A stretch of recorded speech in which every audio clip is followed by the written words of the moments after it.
It's the who we are, not the what we are, that's important. We may have a title, and I get students, they come in and they say, I teach management, I teach business philosophy, I teach public policy. And I get students who come in, and they're in my management courses, marketing, whatever, and I say, why are you here? And first of all, they say, it's because it's the next thing on the list. And I go, that's a lousy reason to be here.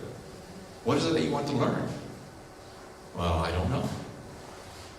Then, I suggest, I can teach you, but only you can learn.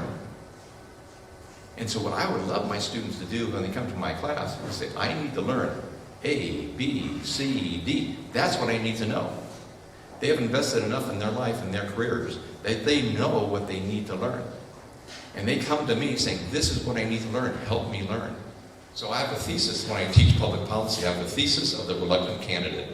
The reluctant candidate, the humble candidate, the candidate where someone comes, just like when the gentleman goes into the banquet, the wedding banquet, and he goes and sits at the front.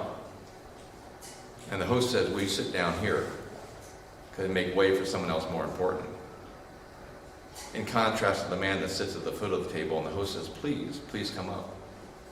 It's much better to be called than to try to self-aggrandize ourselves.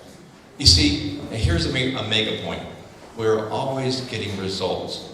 Every day, 24 hours a day, 365 days a year, we are getting results.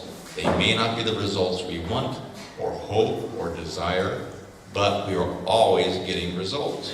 And I would suggest leadership is not a position.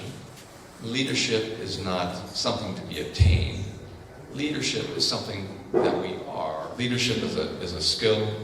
It is a passion. It is willing simply to point a new way.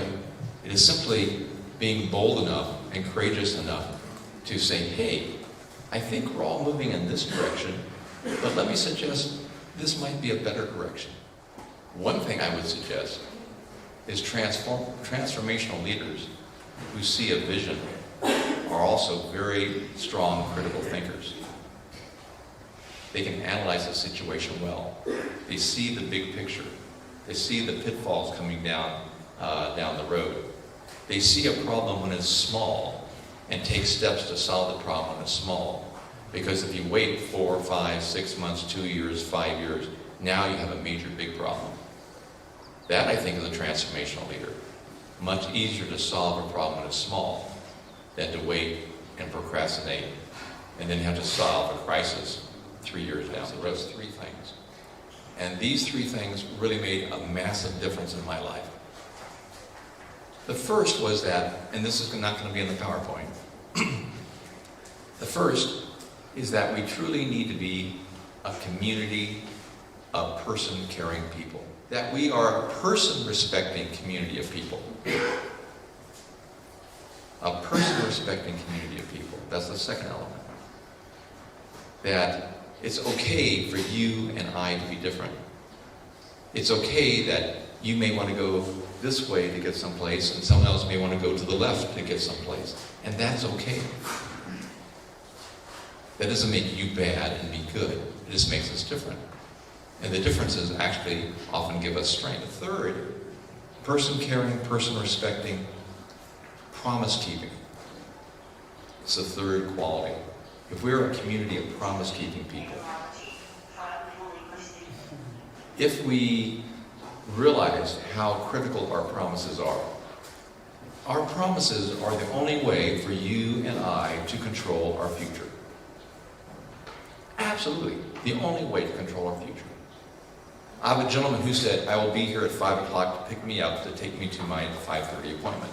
He promised me he would do that. I'm depending upon him to do that. I made a promise that I would be here this past week to do various things. And so they depended upon me to do that. And even though at times it was inconvenient, I said I would do it, so therefore I'm going to do it. When you realize how important promises are, we need to learn how very, very careful we need to be in making promises. When we always tell the truth, people trust us. When we do what we say, as promised, people respect us. And when we make others feel very special, they will like us.